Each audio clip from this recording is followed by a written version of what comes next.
I grew up with a very outdoorsy family. We always went camping and hiking in the summer. My mother told this story to my sister and I about a time she went camping with my dad before we were born. I was in my tent, and it was the middle of the night, perhaps 1 a.m., and I had woken up to go pee, just like normal. I was about to unzip the tent when I heard a small scratching sound. I paused. It was a slow, deliberate, crunchy digging kind of sound. It was too rhythmic for an animal, so after making sure it wasn't your father who was sharing the tent, I unzipped a corner of the door and peeked out. The moon was just bright enough for me to see a young woman squatting next to our little two-man tent, digging at the ground with her bare hands. Even your father was scared, so he went and shined a flashlight on her and told her to go back to wherever she had made camp. The woman got up silently, leaving a 4-inch deep hole next to the tent, and started walking away. I went outside, went pee, and got back into my sleeping bag. A few minutes later, I was awoken again by a clattering sound of a person or animal walking around where we had put our stuff. I looked outside again, and the woman was crouched low, walking around our stuff and looking at things the way a monkey might. Your father stepped out of the tent, shined the flashlight on her again, and she faced him. He asked her to kindly leave our stuff alone, but she just stood there, dirty and neglected looking, but clearly not malnourished, staring at his light. He gave up and went back into our tent. Soon we heard her digging again at her little hole, which was literally 6 inches and 2 pieces of thin nylon away from my head. I shouted for her to go away, and she ran away in an animalistic kind of way and never returned. I fell back asleep, and in the morning our stuff was scattered, but nothing was stolen.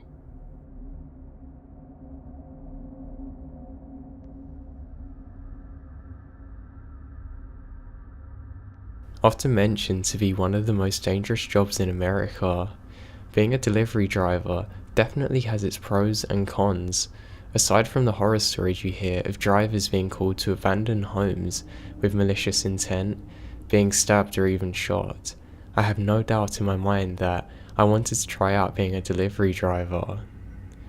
My reasoning was led by the fact that it would be decent money for a college student, and I would get to do what I genuinely enjoyed doing, driving around blasting music and whatnot. Now, I don't think much about dangers, but I must have been subconsciously realizing that the area I was going to be delivering in was very wealthy, and a lot of business was there with little crime. My sophomore year of college was over. I'd left my previous job to focus on my main heavy course, and this was very helpful for doing so taking this job. I was hired at the first and only place that I actually applied for. Now for this job, I was taking about a 30-minute commute from my home, and I would be driving in a town and city that I had previously had no familiarity with. Besides the nervousness of trying to impress at the start of my new job, I was excited to get started and get in my car. I must note that I was never warned of anything or told anything to do in alarming situations by any of the management or other drivers. That's because there were no scary or bad situations that happened until I landed the delivery shift 6 months later that would traumatize me and force changes in the policy for this company. So it was a normal night per usual, and I was on a delivery to a neighbouring city about 15 minutes out. There was a confusing numbering system on the small apartment complexes that occupied the left side of the road. I had believed that my GPS took me to the right lot, but when I'd pulled in, I could not seem to find the apartment number listed. A nice guy was walking his dog, so I politely asked him which one was 22 Street whatever, and he responded talkatively. He said no sadly, and then realizes how confusing these streets can be. Before I get a chance to ask if he knows what direction to send me in, he quickly asked an assortment of questions which made me uncomfortable. He saw us delivering food and said, "What food is it?" I had not put the light on the top of the car, so it made sense that he was curious. Not a crazy amount of places deliver around here. He then got oddly excited, asking if I had a menu, what time we deliver until, and if I'm the only one delivering on this Sunday night. After quickly answering these questions, I asked if he could point me to the way I needed to go, because I had to be back in a rush. He said he isn't too sure, but insisted to walk his dog up to the road while I would drive out so he could help me figure it out. After a minute or two of navigating, he said where to try next. I thanked him, smiled and told him to feel free to call our delivery and I'll be back out with your food in no time. I said this because he said he was starving, asked for a menu, and seemed excited about the fact that we delivered. As nightfall come close, I was hoping that I didn't get any more delivery calls after 9:15. Delivery shut down at 9:30, but if a call was placed anywhere before that, I would be stuck driving and not get out till at least 10. At this point I'm on autopilot, just following my GPS, not paying attention to where I'm going. As I recognise a similar street which I had only turned on the first time today, I hear my GPS say turn left in 2 miles. I realised it has to be the guy that helped me out earlier. I pulled in, park, approach the door and knock. I hear faint music that seems to have gotten louder after I knocked, so I ring the doorbell again. I'm greeted by the friendly man, both of us smiling at each other. "I guess you decided cooking wasn't good for you tonight," I said lightheartedly. He said something along the lines of, "Cooking isn't something I waste my time on. I believe raw food is the most authentic way to feast." I laughed, thinking to myself that this guy's definitely an odd one. He then tells me that I can go into the kitchen to put the bags down. Most of the time, I don't go into customers' homes, but it wasn't so uncommon. I promptly step in, and he says, "Take your shoes off." Now that makes me uncomfortable. Never have I been told to do so while doing a delivery. It doesn't make sense. This is an in and out job. I'm not going to sit here and put my feet up. I figured that this guy has some OCD or other issues. I slipped my shoes off. This moment seemed like it is in slow motion and lasts longer than it did. My eyes fixed on this strange runner / small carpet next to a shoe rack that was made of what seemed to be black feathers. Simultaneously, I am listening to the song he was playing, which gave me a sense of extreme discomfort and anxiety. I followed him to the counter and placed the bags down, next to what looked to be a stuffed crow. Weirdly enough, this was placed into a nativity scene. He seemed to be explaining it, and says, "Did you know that when a crow dies, a mob of 100 actually come and will gather in the cemetery? It's their way to learn about threats, and they hesitate to revisit locations when they've encountered a dead crow." So I pulled out the payment slip for him to sign and shook off the previous statements as interesting. As he signs and continues the subject and says about how he thinks that we can learn a lot about how these crows are, and smiles a bit. I thanked him for signing.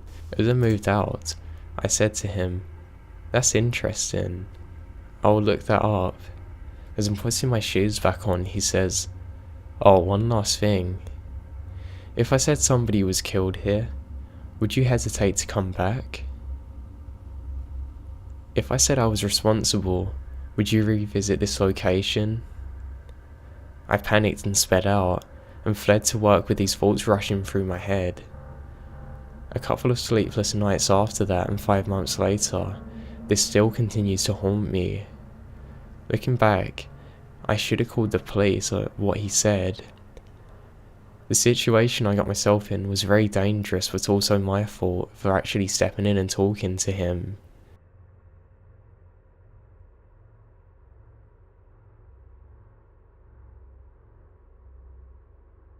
A little background before we get into this. I am currently an 18-year-old senior in high school and college-bound next year. The events of this story are true, and I will leave a link below to the article. I remember my middle school years as some of the best and worst of my life. I didn't adjust well to 6th grade and spent a lot of my time grounded due to poor grades. Despite this, my 7th grade year I remember being much more enjoyable. I don't remember much about the first week of school, except for the creepy feeling of walking into 7th period science class. The classroom was an outside portable disconnected from the rest of the school and was all the way in the back of the other portables. The teacher, well, I call him Mr. Smith, had this odd, almost Jeffrey Dahmer look to him. He was always dressed well and did not seem intimidating. Just something about the way he talked while completely still and having a slight smirk on his face would give me and other students the creeps. Other than this, I had no problems. I even started talking to Mr. Smith, not just about assignments, but personal things as well. He brought up his daughter. We will call her Anna. I remembered her as I was in the same class as her every year of elementary school, and we even became good friends until the end of 5th grade. His son was much younger and would sometimes stay with him till school let out. The elementary school was right next to my middle school and let out about 2 hours before us. The year went on and the class soon became a favorite of mine. We would do studies of plate tectonics, animal populations, things like that. I always found myself talking to Mr. Smith. I genuinely felt like I trusted him and that he would be one of the most memorable teachers I would have. One of these turned out, unfortunately for me, to be very true. Fast forward to now, my senior year in high school. A few months before the time of me writing this, I was working a dinner shift after school with a friend of mine I knew from my junior year. He says to me, "Did you hear about Mr. Smith?" I remembered my 7th grade year and responded, "No, what about him?" My friend looked at me and said, "He's being out on trial for murder. They're saying he killed his wife." The shock set in, and I immediately looked it up.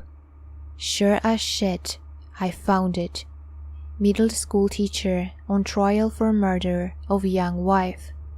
I read into and found out that he and his family had moved to Montana, where Mr. Smith became divorced. That night, I hardly slept, thinking of all the times I had talked to that man. I always knew there was something off about my 7th science teacher.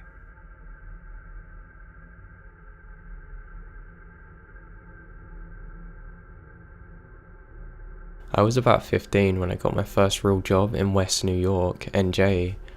My mum had sent me to live with my sister, who is 13 years older than me, and she and I had recently gotten into a massive argument, so much so that we hadn't spoken to each other in over a week. Because of the argument, I ended up taking the bus to work. This place had a lot of people coming in and out. I served coffee and pastries to the customers. I just moved to NJ from Florida. I've always been a relatively nice person, smiley and conversationally friendly. Well, apparently, I left a huge impression on some man who hung around during the daytime to talk to me and just generally waited for me to get off. Again, I was about 16 and he was probably in his 40s. So I kept on working, and as the hours passed, he would come and go, always checking to see if I was almost done. I specifically remembered him asking questions about when I was getting off. Do I live close by? Who was picking me up? But he seemed to be friendly enough, so I just kept small talk throughout the day. I had a relatively short shift since I was so young, but when my time came to clock out, I tried to leave without making a big deal about it. This guy was keeping a clear eye on me the whole time. He then starts following me throughout the entire establishment. He wants to accompany me to my boss. He wants to be sure that I'm okay. He starts grabbing me by the arm and telling me to come with him.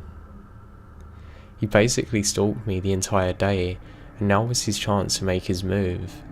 At this point, I'm pretty scared, and since this was back before I had a cell phone or texting was around, I didn't have any way to call for help. I hadn't made it far from my real job. I was still in the parking lot and like a bat out of hell. My sister came speeding into the parking lot mad as hell. When she saw this guy pulling up on me, she even got more mad. Of course she yelled at me. She said, "Get the hell in the car." She then looked at the guy and started screaming at him. Obviously he was about to abduct me. He then got the hell out of there. She said, "What were you doing with him, etc." I told her everything that happened and she gave me a hug and we both started crying. Till this day, this is a part that we both couldn't understand, but she told me that as she was coming home from work that day, she had a nagging sensation to pick me up from work. She didn't know I was working, but she felt a sensation that she needed to pick me up. I worked about a good 20 or 30 minutes away from our home. She's never had this sensation before, and never had anything like it since.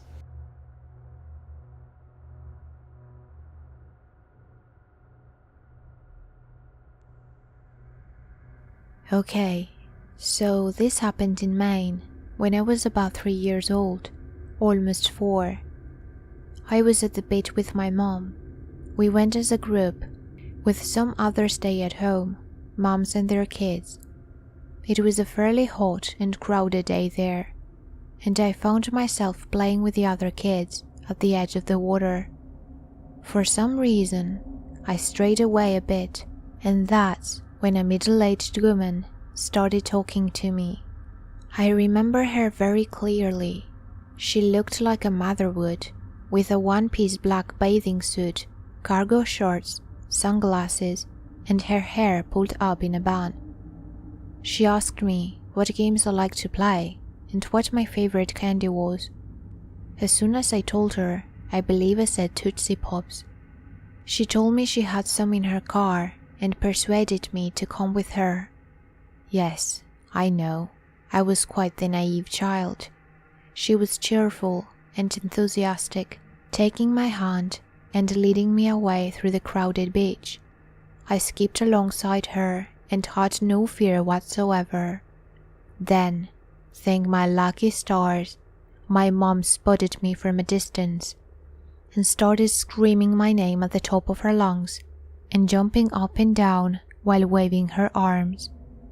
The woman immediately let go of my hand and darted away.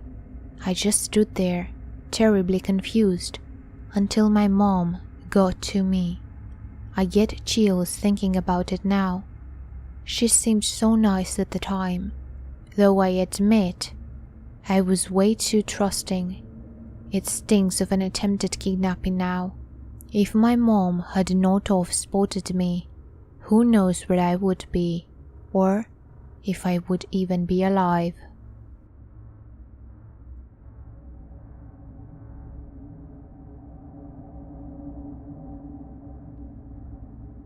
I was 13 years old at the time. I'm now 22 and on vacation with my parents in Turkey. We were enjoying an all-inclusive hotel and enjoying the holiday. The hotel was full of tourists from different countries. There was one guy, around 20, who was staring at me for some time. I felt uncomfortable. I asked him what he was doing. Bad choice. The next few days, everywhere I was, he would suddenly appear. Not flirting, just lurking for hours, literally watching me. He had a really strange vibe around him, and I felt that I shouldn't be alone with him.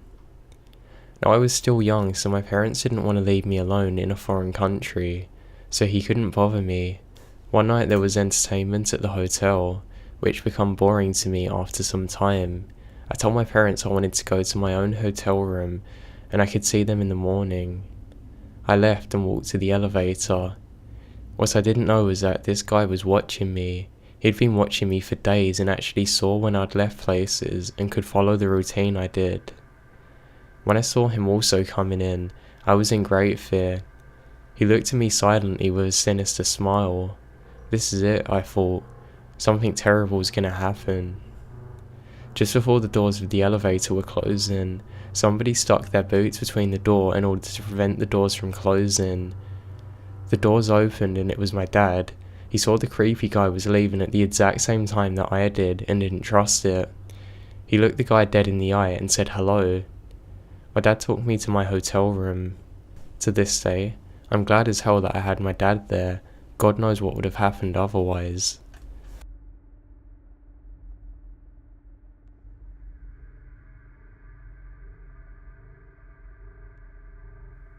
One evening, when I was 16, I had taken my dog Tex to a park near my house. Tex is technically my dad's dog. My dad worked as a cop in our city, and Tex, a German Shepherd, worked with him as a police dog. We had been there for about 2 hours, and it had started to get dark, so I got Tex on his leash and we headed for home. Our house was a few blocks away, and by the time we left the park, it had gotten dark.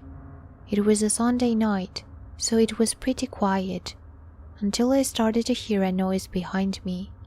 I looked over my shoulder, and across the street, heading in the opposite direction, was a man. He was dressed in an old Hawaiian shirt with old cargo pants and sneakers. He looked like he might have been about 50 or 60, and was totally bald. The strangest part of the whole scene was that he was dragging a rake behind him. This was the noise I heard. It was an old metal rake, and it was scraping on the pavement behind him. The other weird thing was how Tex reacted. He's always serious when he's on patrol with my dad, but he's normally a marshmallow when he's at home. When he noticed this guy though, his hackles went right up, his ears went down, and he started to growl. The guy stopped under a street light and turned to look at us. He just stared at us for a few minutes, so I tugged on Tex's leash and we kept walking. After a few minutes, I turned and looked over my shoulder again. The guy was still staring at us before he suddenly dropped his rake and started running right at us. Tex started barking as loud as he could, trying to get at the guy, while I tried to pull him in the other direction. The guy had stopped when he saw Tex and just stood in the middle of the road. I was dragging Tex away, while the guy continued to just stare. After a few minutes, he went back to get his rake, but this time he started to follow us. He was walking normally, not hurrying or anything, but still following me, dragging his rake behind him. We finally made it to my house, and I told my dad what was happening. When I gave him the description of the guy, he calmly told me to wait in the room and went to make a phone call. My room looks out over the street, and I looked out of my window to see the guy standing in the middle of our driveway. I could hear Tex barking downstairs in the hall, and in the distance I could hear sirens. As I looked down, I noticed that the guy had what looked like paint on his shirt front. I guess I had not noticed it while I was trying to get away. Suddenly, he looked up and noticed me at the window. He stood there, looking at me, and it occurred to me that he wasn't showing any emotion at all. The entire time he'd been walking, running at me and following me, he had always had an emotionless, almost bored face. He stood there, just staring at me. The police sirens got closer, and 3 cars finally pulled up to our house. 3 of the police grabbed the guy and he went with them calmly into one of these cars. I came downstairs. and explained to the police and my parents what had happened. It turns out that the guy was not from our neighborhood, but lived in the city. He had been diagnosed with severe mental issues and must have forgotten to take any of his medications. The police think he'd gotten on a bus with no real destination in mind, and when he got off, just grabbed a rake from someone's yard while he was walking. The paint I had seen was actually blood from someone he met about an hour before me, and he'd just beaten the person up with the rake before continuing on. My dad told me I was lucky I had Tex with me, as he'd clearly deterred the guy from getting too close. I don't go out much after dark now, and when I do, I always make sure I'm either with other people or have Tex nearby.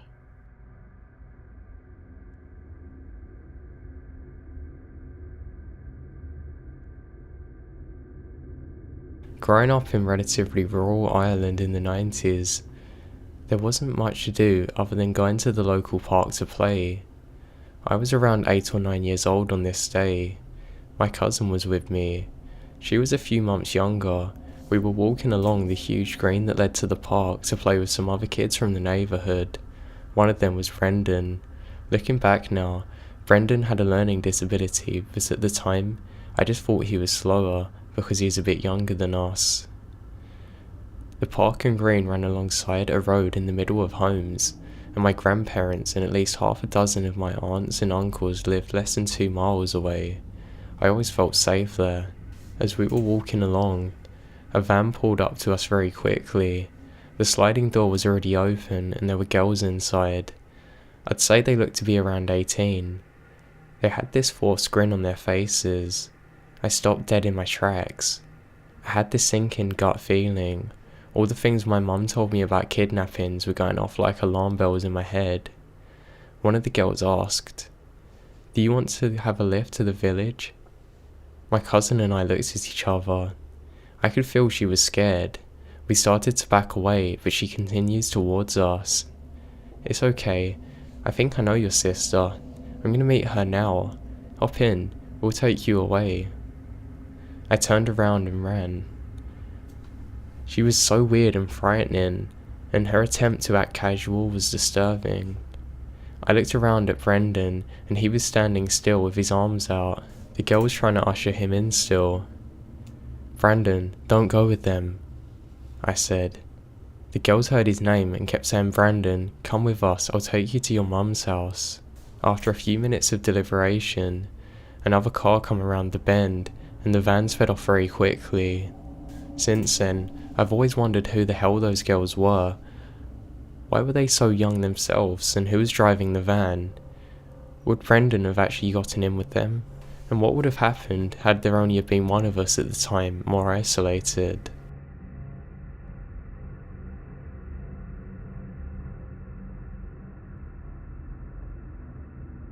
One of the creepiest things that ever happened to me was when I was camping during the winter time. Now I live in a state that gets a lot of snow, and I'm used to the cold, so that means that I'm also used to struggling to make fires. So this one time, I realised that my fire went out during night. I woke up and noticed how immediately cold it was. Now the second that I stepped out of my tent, it was too dark. Now I know the fire wasn't going, so that's the reason for it. But I mean, it was darker than dark, if that makes sense. I couldn't really see any of the stars above me.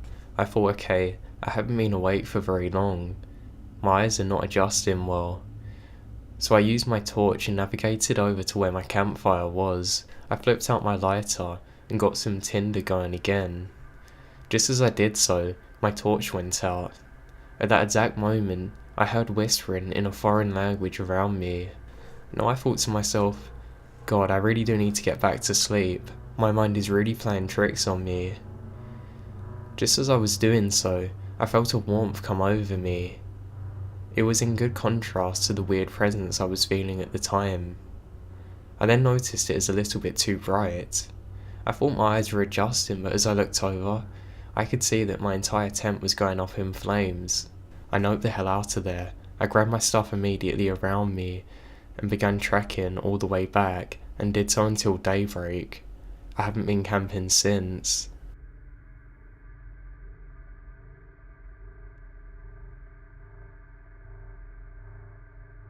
My mom owns her own business and works extremely hard.